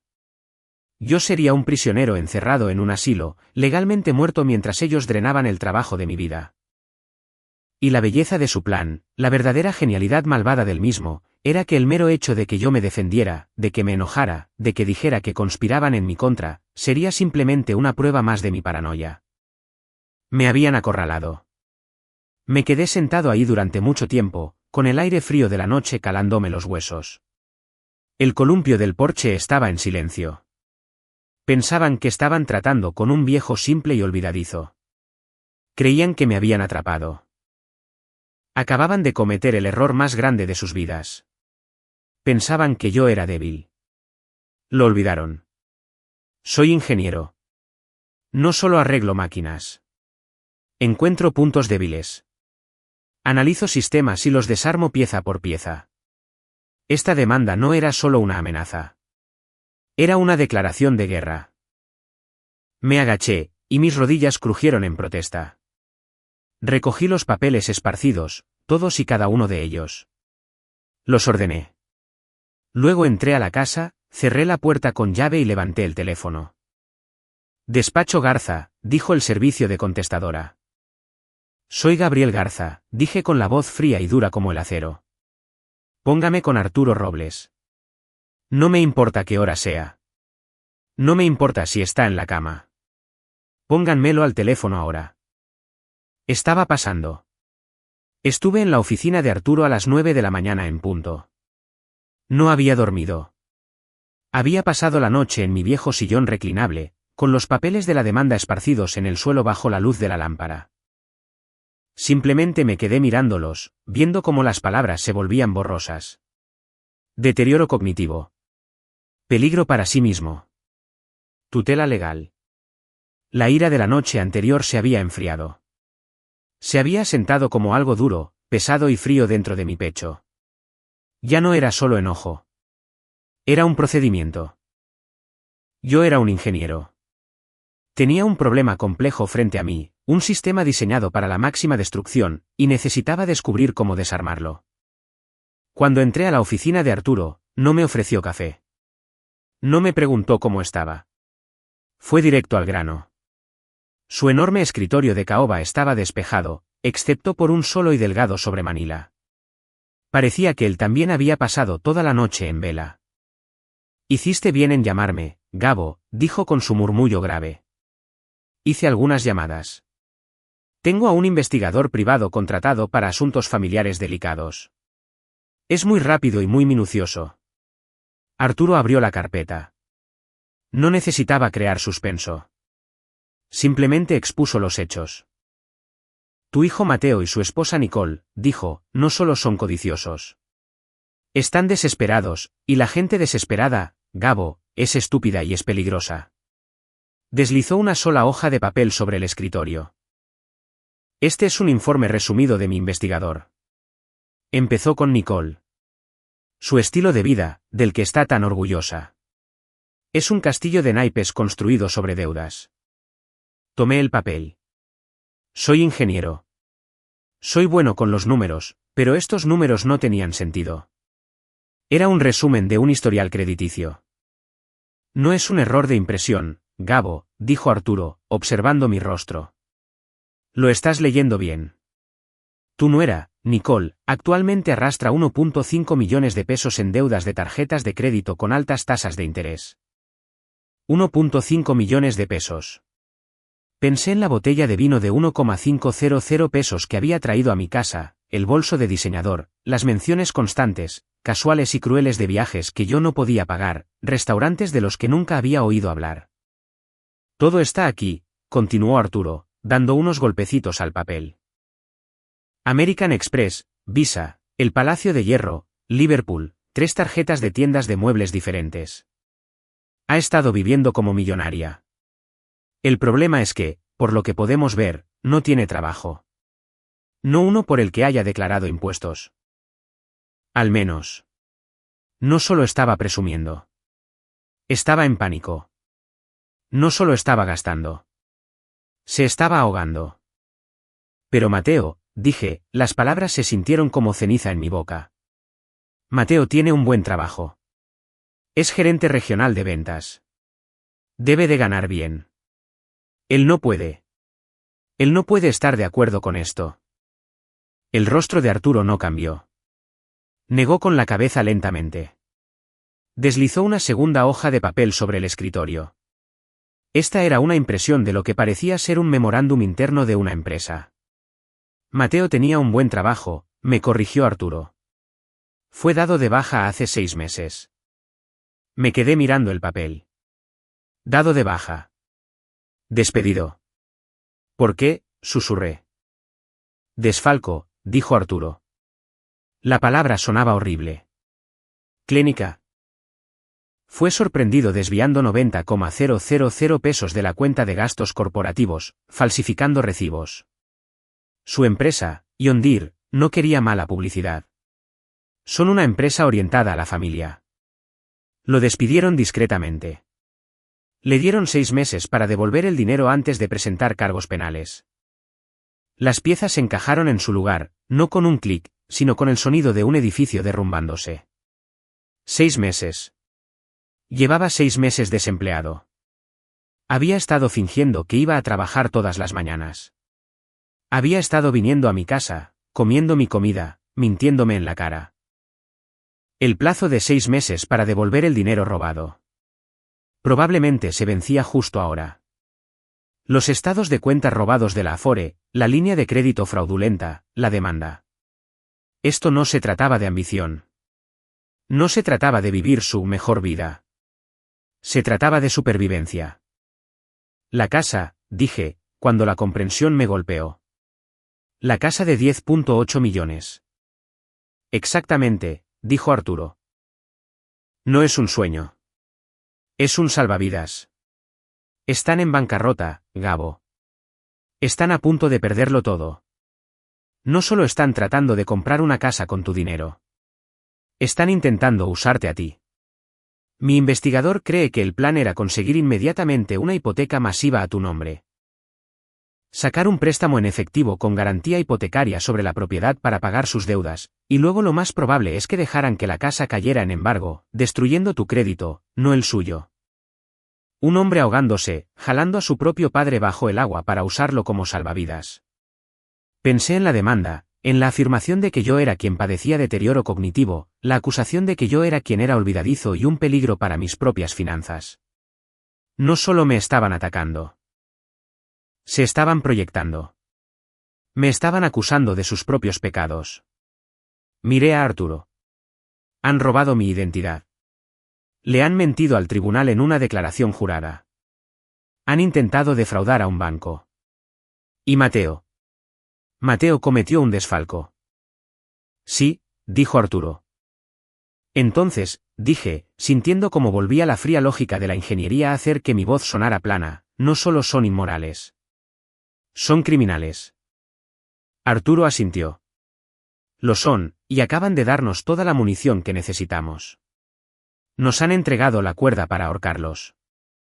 Me puse de pie. Caminé hacia la ventana y miré hacia abajo a la ciudad. Toda esa gente viviendo sus vidas en completa ignorancia del veneno que fluye justo debajo de la superficie. Bien, dije, volviéndome hacia Arturo. Porque no saben con quién se están metiendo. Creen que soy un anciano olvidadizo que vive de una pensión. Creen que soy débil. Creen que me atraparon. Miré la carpeta en su escritorio. El fideicomiso Garza Alicia. El secreto de 900 millones de pesos. No tienen ni idea de lo que les espera. Arturo se permitió una sonrisa fina y fría. No, Gabo. Realmente no la tienen. Llegué a casa de la oficina de Arturo con el reporte del investigador en mi portafolio. La casa estaba fría. La cafetera seguía en pedazos en la barra. Me senté en la mesa de la cocina. Los papeles de la demanda estaban esparcidos sobre la gastada fórmica. Deterioro cognitivo, peligro para sí mismo, tutela legal. Las palabras parecían latir en la silenciosa habitación. Sonó mi teléfono. Vibró sobre la mesa, con un zumbido áspero que me hizo rechinar los dientes. Miré la pantalla. Mateo. Dejé que sonara 3 veces, cada zumbido haciendo eco en el espacio vacío donde solía estar mi confianza. Luego, contesté. No dije bueno. Simplemente esperé. Papá. Su voz era pequeña, vacilante. No la voz de un gerente de ventas seguro de sí mismo. No la voz de un hombre demandando a su padre. Era la voz de un niño tanteando el terreno. ¿Qué quieres, Mateo? Mi voz era inexpresiva. Papá, mira. Yo. Nosotros. Nicole y yo hemos estado hablando. Todo esto simplemente. Ha llegado demasiado lejos. Esperé. Conocía ese tono. Era el preludio a una petición. Esta demanda, dijo apresurando las palabras. Es solo papeleo. Son los abogados siendo abogados. No queremos esto. Nicole no quiere esto. Nosotros. Solo queremos la casa. Podía escuchar a Nicole susurrando de fondo, en tono agudo y urgente. Dile. Dile el trato. Mira, papá, dijo Mateo, con su voz repentinamente más fuerte y ensayada. Podemos hacer que todo esto desaparezca ahora mismo. Llamamos a los abogados. Retiramos la demanda. Retiramos la petición de tutela. Todo vuelve a la normalidad. Lo único que tienes que hacer es firmar los papeles de la hipoteca. Casi me eché a reír. Un sonido seco y amargo. Era tan arrogante. Tan estúpido. Creían que podían presentar un documento legal intentando despojarme de mis derechos como ser humano, y luego usarlo como táctica de negociación. Creían que podían acusarme ante un tribunal de ser un incompetente mental, y luego ofrecer retractarse si les daba 10,8 millones de pesos. Era la lógica de un secuestrador. Danos el rescate y te devolveremos al rehén. El rehén era yo. Y mientras estaba sentado ahí escuchando la patética y manipuladora súplica de mi hijo, de pronto recordé otra ocasión. Mateo tenía 10 años. Mi cartera estaba sobre el tocador. Alicia y yo nos estábamos preparando para ir a la iglesia. Fui a buscarla y me di cuenta de que el dinero en efectivo había desaparecido. Un billete de 500 pesos. Sabía que había sido Mateo. Simplemente lo sabía. Lo confronté. Hizo exactamente lo mismo que estaba haciendo ahora. ¿Mintió? Lloró. Lo negó. No sé, papá. A lo mejor se cayó. Yo era blando. Yo era el papá. Estaba listo para dejarlo pasar. Pero Alicia. Alicia era el cimiento. Ella era el acero. Agarró la cartera vacía, entró a la recámara del niño y simplemente se quedó ahí de pie. No gritó. Solo esperó. Esperó hasta que él se derrumbó. Finalmente, sacó el billete de 500 pesos arrugado de debajo de su colchón. Sollozó. Solo quería el nuevo videojuego. Todos los demás lo tienen. Yo quería abrazarlo. Quería decirle que estaba bien. Alicia no se movió. Lo miró, con los ojos claros y duros como diamantes. Lo vas a pagar, dijo, sin gritar, simplemente como un hecho. Cortarás el césped de la señora Herrera. Lavarás mi coche. Apilarás leña. Trabajarás hasta que te hayas ganado esos 500 pesos. Y se los vas a devolver a tu padre. En esta casa no criamos ladrones. Le tomó 3 semanas. 3 semanas de ampollas y sudor. Cuando finalmente me entregó ese billete de 500 pesos gastado y sudado, estaba llorando otra vez. Pero eran lágrimas diferentes. Estaba orgulloso. Había enmendado su error. Alicia había sido estricta, y había tenido la razón. Miré el teléfono que tenía en la mano. ¿A dónde se fue esa severidad? Murió con ella. Después de que Alicia falleció, yo fui el único que quedó. Y yo solo era el papá blando. Yo era el que quería arreglar las cosas. Yo era el que veía su tristeza y simplemente quería que él fuera feliz. Pagué la deuda de su tarjeta de crédito cuando se metió en un pequeño problema después de la universidad. Fui su aval para su primer departamento. Le presté dinero para su boda con Nicole. Dinero que yo sabía que jamás volvería a ver. No había sido un padre. Había sido un alcahuete. Alicia no solo había estado criando a un hijo. Había estado manejando un defecto, una debilidad fundamental en su carácter. Y cuando ella murió, la presa se rompió. No solo había perdido a mi esposa hace 5 años. También había perdido a mi hijo. Simplemente no lo supe hasta ahora. Este monstruo en el teléfono, no había sido creado por Nicole. Había sido tolerado por mí. Papá. La voz de Mateo era diminuta, nerviosa. Papá, ¿sigues ahí? ¿Me escuchaste? Es un buen trato. Retiraremos la demanda. Solo tienes que firmar. El recuerdo de Alicia, de su fuerza, de su voluntad de hierro. Se posó sobre mí como una capa. Por fin entendí lo que ella habría hecho. Ella lo habría obligado a enfrentar las consecuencias. Mi blandura era la enfermedad. Era hora de aplicar la cura. No, dije. ¿Qué, papá? Es un buen trato.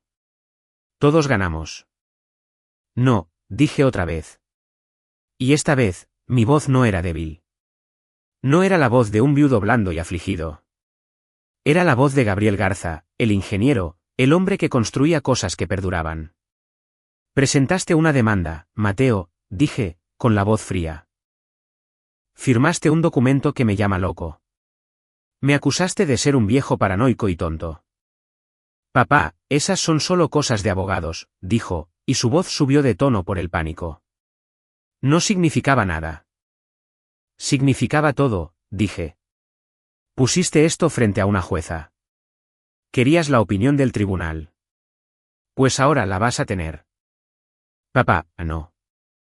Espera. Podemos arreglar esto. No hagas esto.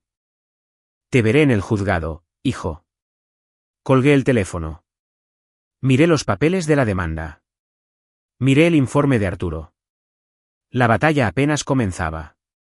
Y por fin estaba listo para pelear. Le colgué a Mateo. Te veré en el juzgado. Las palabras sabían a ácido. Necesitaba aire. Necesitaba normalidad. Mi camioneta se sentía como una jaula. La oficina de Arturo era una fortaleza. Y mi casa. Mi casa era la escena de un crimen. Necesitaba normalidad. Manejé hasta el Café El Campirano. Es un lugar pequeño en la Avenida Hidalgo. He estado desayunando ahí todos los viernes durante 30 años. Alicia y yo teníamos nuestra propia mesa. La mesa número 4, la que está junto a la ventana. Después de que ella falleció, seguí viniendo. Era rutina. Era un consuelo. La campana sobre la puerta tintineó tal como siempre lo hace. Y todo el café se quedó en silencio. No fue solo una pausa en las conversaciones. Fue un alto total. Los tenedores dejaron de raspar los platos. Las pláticas murieron a media palabra. Era la clase de silencio que se produce cuando un policía entra a un bar de mala muerte o cuando el paria del pueblo entra a la iglesia. Brenda, la dueña, estaba detrás de la barra. Es una mujer dura de mi edad que probablemente me ha servido 1000 tazas de café. Normalmente siempre grita, ¿qué onda, Gabo? Lo de siempre. Pero no gritó al verme. Su rostro se tensó e inmediatamente bajó la mirada, ocupándose en limpiar una barra que ya estaba limpia. Sentí frío, un escalofrío que no tenía nada que ver con el clima de Jalisco. Caminé hacia mi mesa. Podía sentir las miradas sobre mí. Todas las personas en aquel lugar, los rancheros con sus chamarras de trabajo, los viejos conocidos en la barra, se me quedaban viendo. Me deslicé en la mesa número 4. El vinilo estaba agrietado en los mismos lugares. Aún olía a miel para hopcakes y a café viejo, pero se sentía mal. Se sentía hostil. Finalmente, Brenda se acercó. No traía una cafetera. Sostenía un menú. Un menú que yo no había mirado desde 1995. ¿Le puedo ayudar en algo, señor Garza?, preguntó. Señor Garza. No, Gabo. No lo de siempre. Señor Garza. Levanté la mirada hacia ella. Su rostro era una máscara educada y profesional. La calidez que había conocido durante 30 años había desaparecido. Brenda, dije, con voz confundida. Soy yo, Gabo. Sé quién es usted, señor, dijo con voz inexpresiva. ¿Qué le sirvo? Solo lo de siempre, Brenda. Café negro. ¿Enseguida? Se dio la vuelta y se alejó. No se detuvo a platicar. No preguntó por la camioneta. No mencionó nada sobre la lluvia. Regresó, azotó la taza con tanta fuerza que el café se derramó sobre el platito, y se fue. El silencio en el café se rompió, pero no volvió a la normalidad. Fue reemplazado por un murmullo bajo y zumbante. Susurros. Traté de ignorarlos. Traté de beberme el café. Sabía a quemado.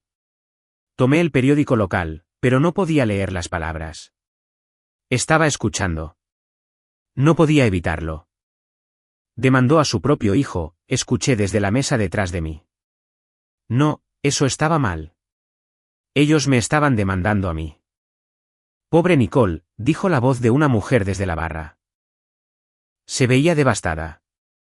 Dijo que solo están tratando de ayudarlo. Brenda contó que él les prometió una casa, de 10,8 millones, y ahora dice que no se acuerda. Simplemente se le olvidó, como si nada. Es por la confusión, eso fue lo que oí. Qué triste, la verdad. Siempre fue un hombre tan agradable. Confusión. Se le olvidó. ¿Triste? Las mismas palabras de la demanda. Sentí que se me encogía el estómago. Esto no eran solo chismes de restaurante. Era una campaña. Esto había sido Nicole. No solo había presentado una demanda. Se había puesto a trabajar. Había venido aquí. Se había sentado en esta barra. Y había llorado. Había llorado con sus lágrimas de cocodrilo y les había contado toda su historia. La historia del viejo suegro olvidadizo y cruel, y de los hijos amorosos y preocupados que solo querían ayudar. Estaba envenenando el pozo. Estaba poniendo a mi pueblo, a mi hogar, en mi contra. Esto ya no se trataba solo de ganar en el tribunal. Se trataba de destruir mi reputación. Se trataba de aislarme. Se trataba de asegurarse de que cuando yo contraatacara, todos en el pueblo simplemente asintieran con tristeza y dijeran, ¿ven? Si está paranoico. Está confundido. Pobre hombre. Estaba construyendo su caso en el tribunal de la opinión pública. Levanté la mirada de mi café. En la barra, Beto y Gerardo, mis compañeros de pesca, estaban terminando sus huevos. Me vieron mirándolos. Beto bajó la mirada. Gerardo. Me dio la espalda deliberadamente. Eso fue todo. Ese fue el último clavo en el ataúd. Me conocían desde hacía 40 años. Habíamos enterrado amigos juntos. Habíamos visto crecer a nuestros hijos. Y con una historia llena de lágrimas y calumnias inventada por una mujer de 40 años que apenas conocían, yo estaba fuera. Yo era el viejo loco.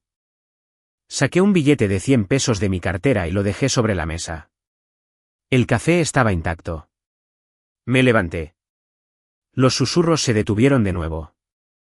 Ese pesado silencio cargado de prejuicios cayó sobre la habitación. Caminé hacia la puerta. No salí huyendo. Soy Gabriel Garza. No soy un cobarde. Caminé lentamente, con la cabeza en alto, sintiendo cada par de ojos en mi espalda. Empujé la puerta. La campana tintineó, anunciando mi salida. Salí al aire frío y limpio. Se sintió bien volver a respirar. Acababa de perder a mi hijo. Acababa de perder mi pueblo. Esto ya no se trataba de una casa. Ni siquiera se trataba de los 900 millones que Arturo estaba custodiando. Esto se trataba de mi nombre. Se trataba de mi cordura. Y preferiría quemar toda mi fortuna hasta las cenizas antes que dejar que me arrebataran eso. Manejé a casa desde el Café El Campirano. El trayecto de 10 minutos se sintió como una hora. Mi pueblo, mis amigos, mi hogar. Nicole lo había logrado en una sola mañana con unas cuantas lágrimas bien colocadas y una historia sobre un viejo confundido y olvidadizo. Había envenenado 30 años de amistades. Me había convertido en un paria. Me quedé sentado en mi camioneta en mi propia entrada durante mucho tiempo. Miré mi casa. Ya no se sentía mía. Se sentía como una pecera. Sentía los ojos de mis vecinos. Las cortinas de Inés Herrera se movieron. Me pregunté si Nicole también habría llegado hasta ella. Me sentí atrapado. Finalmente entré y le pasé el cerrojo a la puerta. Un gesto inútil. La invasión ya había ocurrido. Estaba sentado en mi viejo sillón reclinable, sintiendo como el silencio de la casa me aplastaba, cuando escuché que tocaron la puerta. No fue un toque amigable. No era Mateo olvidando su llave. No era Inés con una rebanada de pay. Fueron unos toques agudos y oficiales. Toc, toc, toc. El tipo de llamado a la puerta que significa que no tienes otra opción más que abrir. Abrí la puerta. Una mujer estaba de pie en mi porche. Tenía unos 20 y tantos, casi 30 años, llevaba un traje de pantalón azul marino, zapatos formales, y una expresión completamente en blanco. Sostenía un portapapeles como si fuera un escudo. «¿Señor Gabriel Garza?», preguntó. Su voz era plana. «Sí». Levantó una identificación laminada. «Mi nombre es la licenciada Espinosa. Vengo de la Procuraduría de la Defensa del Adulto Mayor». Las palabras quedaron flotando en el frío aire de la tarde. La Procuraduría de la Defensa del Adulto Mayor. El estómago se me hizo hielo. Este era el siguiente paso en su ataque. No solo le habían dicho a la gente que yo estaba loco. Me habían denunciado ante el gobierno. ¿Me permite pasar, señor Garza? No era una pregunta. Me hice a un lado. Me sentí como un criminal en mi propia casa. Entró sin limpiarse los pies, escaneándolo todo con la mirada. No miró mis fotos familiares. No miró el hermoso barco en una botella que pasé todo un invierno construyendo. Miró el polvo en la mesita auxiliar. Miró la pila de periódicos viejos junto a mi silla. Se sentó a la mesa de mi cocina. La misma mesa donde Mateo y Nicole se habían sentado apenas unos días antes. Puso su portapapeles sobre la mesa. Señor Garza, comenzó con un zumbido monótono, recibimos un reporte detallado esta mañana, un reporte anónimo, expresando seria preocupación por su bienestar. ¿Anónimo? Casi me río. Podía escuchar la voz de Nicole en esa palabra, la preocupación fingida, las lágrimas de cocodrilo. El reporte alega, dijo consultando sus notas, negligencia personal severa, aislamiento social y signos de paranoia creciente. Paranoia. Ahí estaba esa palabra otra vez, la palabra de la demanda. Estoy bien, dije. Mi voz era ronca. Eso es lo que estamos aquí para determinar, dijo la licenciada Espinosa, haciendo clic con su bolígrafo. Solo necesito hacerle unas cuantas preguntas de rutina. Esto es por su propia protección, señor. La humillación se sentía como un peso físico que me aplastaba contra la silla. Esta mujer que tenía la mitad de mi edad estaba aquí para protegerme de mí mismo, todo basado en las mentiras de una mujer codiciosa y desesperada y el hijo que se lo permitía. ¿Qué desayunó hoy, señor Garza? La pregunta me tomó por sorpresa. ¿Qué? Su desayuno, repitió sin pestañear. El reporte dice que no se está alimentando adecuadamente. Hice memoria. ¿La cafetera? La llamada del banco. El viaje al restaurante. El café que no me había tomado. Tomé café, dije. No tenía hambre. ¿Anotó algo? Pude escuchar el rasgueo de su bolígrafo. Sonó ensordecedoramente alto. ¿Está tomando todos sus medicamentos recetados? Levanté las manos. Tomo una pastilla para la presión arterial todas las mañanas. No he faltado un solo día en 10 años. Ella escribió. El reporte dice que ha estado confundido, olvidadizo. ¿Sabe qué día es hoy, señor Garza? Me quedé mirándola. Es viernes. ¿Y el mes? ¿Es octubre? Es 19 de octubre. ¿Y el año? Es 2025. ¿Y quién es el presidente de México? Le di el nombre. Sentí que la cara me ardía de rabia. Soy ingeniero. Diseñé componentes de sistemas de combustible para la industria aeroespacial. He cuadrado presupuestos con los que se podría comprar este vecindario entero. Y esta mujer, esta burócrata, me estaba preguntando si sabía en qué año estábamos. Ella simplemente asintió y siguió escribiendo. Señor Garza, dijo, suavizando la voz, pero era una suavidad clínica y falsa. El reporte también menciona paranoia. Dice que usted cree que su familia está conspirando en su contra. Siente a menudo que la gente lo observa o trama algo contra usted. Y ahí estaba, la trampa. La trampa perfecta, elegante e ineludible. ¿Cómo respondo a eso? Si digo que no, miento. Si digo que sí, mi hijo y su esposa están conspirando en mi contra. Están tratando de robar mi casa. Robaron mi identidad. ¿Cómo le suena eso a ella? Suena a paranoia. Confirma todo su caso. Cada palabra de verdad que yo pudiera decir sería tergiversada y utilizada como un arma en mi contra, como prueba de mi locura. Miré a la licenciada Espinosa. Ella solo estaba haciendo su trabajo, un trabajo alimentado por las mentiras de mi hijo. Respiré profundamente y despacio. Licenciada Espinosa, dije con voz calmada, creo que soy una persona reservada y creo que mi privacidad está siendo violada, pero no soy paranoico. Simplemente anotó algo. Entiendo. Ahora, señor Garza, necesito echar un vistazo rápido a su casa solo para verificar las condiciones en las que vive. Procedimiento estándar. Se puso de pie. No esperó permiso. Tuve que seguirla. Me sentí como un visitante, como un sospechoso. Vi a esta extraña caminar por mi vida, juzgando cada rincón de ella. Entró a la cocina. Abrió mi refrigerador. No hay mucha comida aquí, señor Garza, su voz hizo un leve eco. Vivo solo, dije con la voz tensa. Hago las compras cada 3 días. No me gusta que la comida se eche a perder. Compré la despensa hace 2 días. ¿Hay? Hay huevos, leche, algunas verduras. No respondió. Solo cerró la puerta. Fue a mi baño. Mi baño. Miró en el botiquín. Vio mis pastillas para la presión, mi crema de afeitar, mi desodorante. Estaba revisando si yo era capaz de cuidarme. Luego fue a mi recámara. Mi cama estaba sin tender. No la había tendido. Había estado aturdido por la demanda. No le había visto el sentido. Hizo una anotación. Área de descanso descuidada. Y fue entonces cuando algo dentro de mí finalmente se rompió. No grité. No me moví. Pero el recuerdo me golpeó tan fuerte que casi me tambaleó. Esta habitación. Esta misma habitación. Esta fue la habitación donde Alicia pasó sus últimos 5 años. Esta fue la habitación donde había instalado la cama de hospital.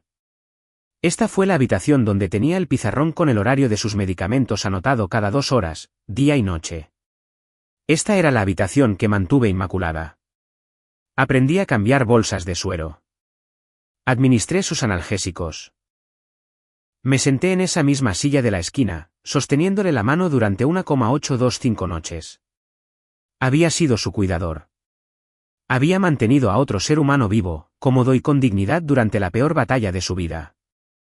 Y esta mujer, esta extraña, enviada aquí por el hijo que crié mientras cuidaba de su madre, estaba parada en mi recámara, marcándome como sucio porque mi cama no estaba tendida.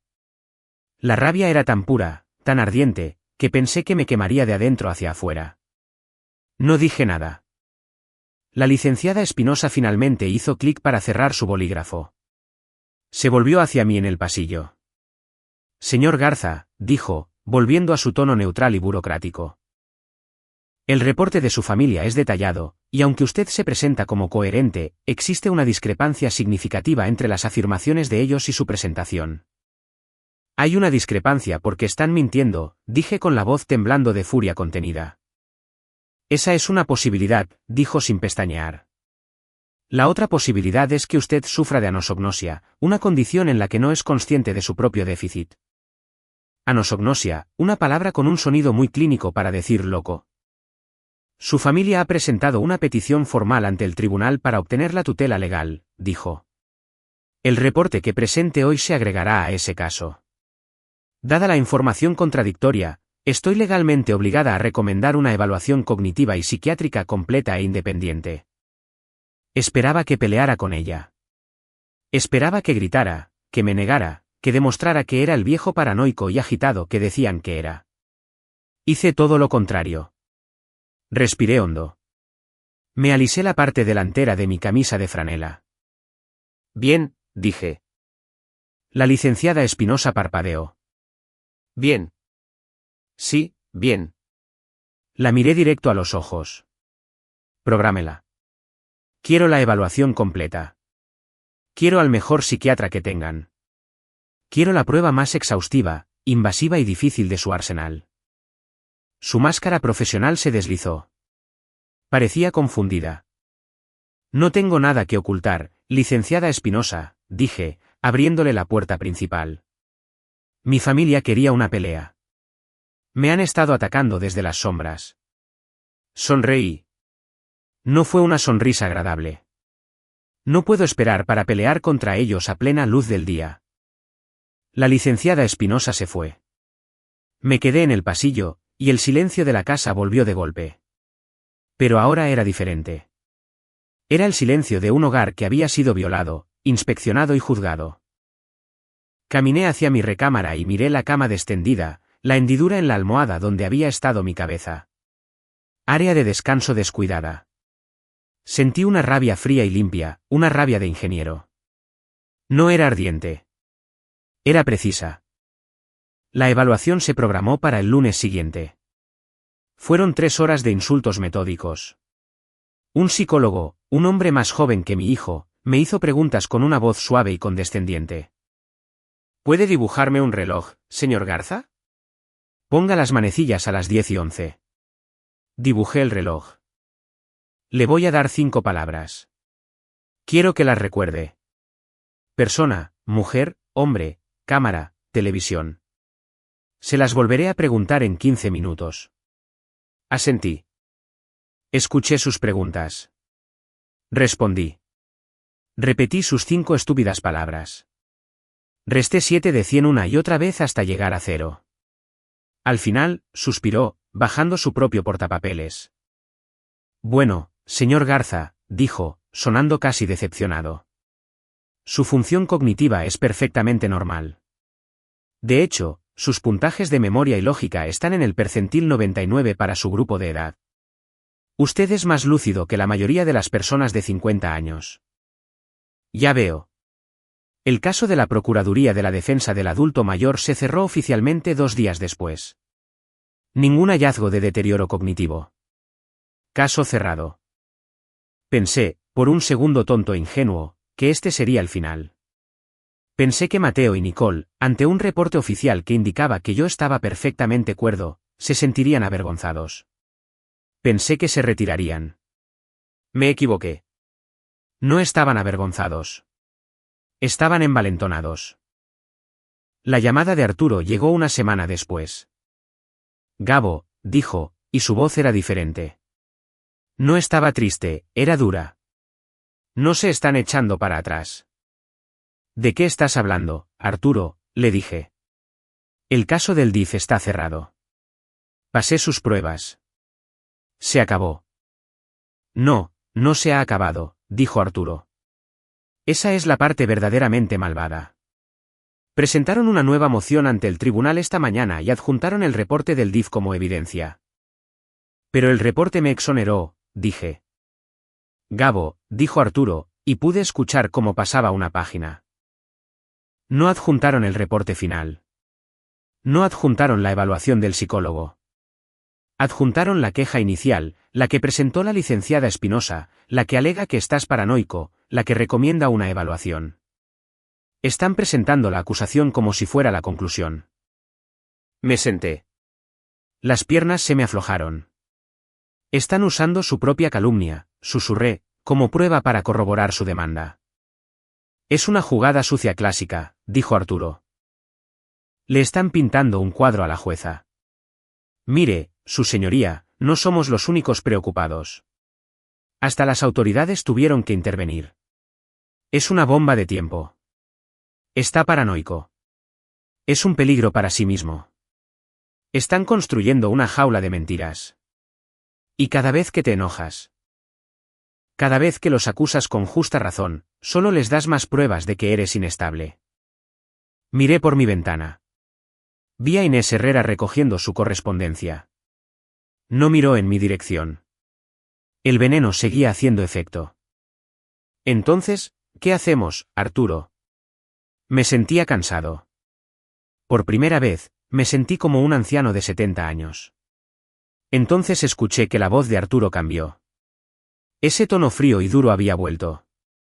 Estamos listos, Gabo, dijo. ¿Listos para qué? Me entregaron el último de los reportes. Los que mandamos a investigar.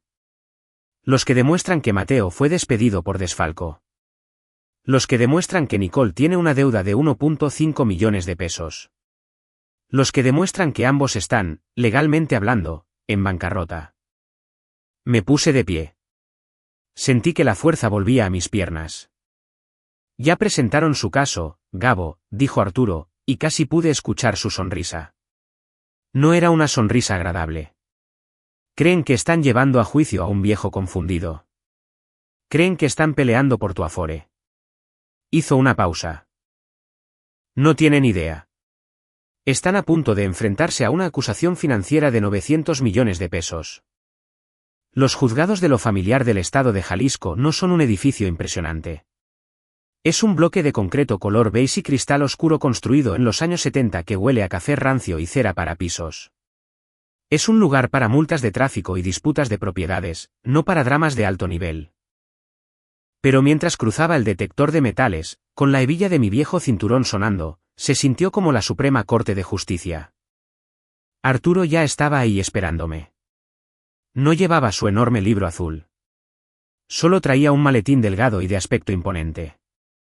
Me asintió con la cabeza, su rostro como de piedra. Gabo, ¿estás listo para esto? Estoy listo, Arturo. Bien, dijo, porque ya están aquí y están montando un espectáculo.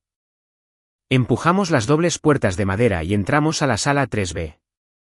Era exactamente como la imaginaba, luces fluorescentes zumbando en el techo, bancas de madera gastadas y la bandera del estado de Jalisco colgando lánguidamente junto a la silla vacía de la jueza. Y entonces los vi. Estaban sentados en la mesa de los demandantes, uno al lado del otro, mi hijo Mateo y su esposa Nicole, y estaban de luto. Me detuve. Realmente me detuve en el pasillo. Nicole estaba vestida de pies a cabeza con un traje negro severo y de aspecto costoso. No azul marino, ni gris carbón, era negro, negro de funeral. Llevaba el cabello recogido en un moño apretado y sin gracia. Llevaba un único collar de perlas. Alicia tenía un collar exactamente igual. Verlo hizo que se me encogiera el estómago. No me estaba mirando. Miraba al frente, con una expresión de profunda y trágica tristeza. En su mano, sostenía un pequeño pañuelo blanco con bordes de encaje. Cada pocos segundos lo levantaba, no a los ojos, sino a las esquinas de los ojos. Un delicado y practicado toque, toque, toque. No había lágrimas. Era solo el gesto, una actuación para la jueza, para el tribunal, para cualquiera que estuviera mirando. Y Mateo, mi hijo, también llevaba un traje oscuro. Su rostro estaba pálido. Se veía sombrío. Parecía un hombre abrumado por una terrible y necesaria responsabilidad. El buen hijo, obligado a tomar la decisión más difícil de su vida. Me vio. Sus ojos se cruzaron con los míos por un segundo. No vi culpa. No vi vergüenza. Vi lástima. Me tenía lástima. Realmente creía la mentira que habían construido. Se había convencido de que era el héroe de esta historia, el hombre que intervenía para salvar a su pobre y confundido padre de sí mismo. La pura y asombrosa arrogancia de todo eso, casi me hizo sonreír. Su abogado, un hombre de aspecto escurridizo con un traje demasiado brillante, se inclinó y le susurró algo a Nicole. Ella asintió, con su rostro como una máscara perfecta de dolor, y se secó los ojos otra vez. Estaban de luto por mí. Estaban sentados en un tribunal vestidos para mi funeral, intentando enterrarme mientras yo seguía de pie justo frente a ellos. Estaban actuando la escena final de su obra de teatro, el trágico final del pobre y viejo Gabo. Pasé junto a ellos, con mis botas de trabajo resonando en el piso de linóleo. Me senté en la mesa del demandado junto a Arturo. No los volví a mirar. Miré el estrado vacío de la jueza. Habían construido todo su caso sobre una mentira, que yo era débil, que estaba confundido, que era olvidadizo. No tenían ni idea de que yo recordaba todo. El alguacil dio un paso adelante. ¿Todos de pie? La función estaba a punto de comenzar. Su abogado, el del traje demasiado brillante, se levantó. La parte demandante llama a Nicole Garza al estrado. Todo el tribunal la observó. Se movió como si estuviera caminando sobre cristal. Sus pasos eran lentos. La cabeza gacha. Sostenía ese ridículo pañuelo de encaje en una mano. Parecía la imagen perfecta de una hija afligida, obligada a hacer algo terrible pero necesario. Era una profesional. Este era su Super Bowl. Prestó juramento, con su voz convertida en un susurro suave y tembloroso. Sí, juro. Su abogado, un hombre llamado Aguilar, se le acercó con una mirada de profunda simpatía paternal. Señora Garza, dijo, con una voz que derramaba compasión. Sé que esto es increíblemente difícil para usted. ¿Podría decirle a la jueza, en sus propias palabras, cómo es su relación con su suegro? Nicole me miró. Realmente me miró directo a los ojos, que estaban llenos de lo que un extraño llamaría tristeza. Yo sabía lo que era. Era triunfo. Gabo. Papá, comenzó, y su voz se quebró a la perfección al decir papá. Él es el hombre más amable que he conocido. Cuando me casé con Mateo, me recibió con los brazos abiertos. ¿Eh?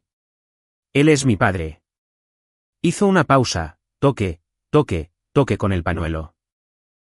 Pero en el último año, especialmente desde que Alicia falleció. Él ha cambiado. Aguilar la incitó suavemente. ¿Cambiado de qué manera, señora Garza?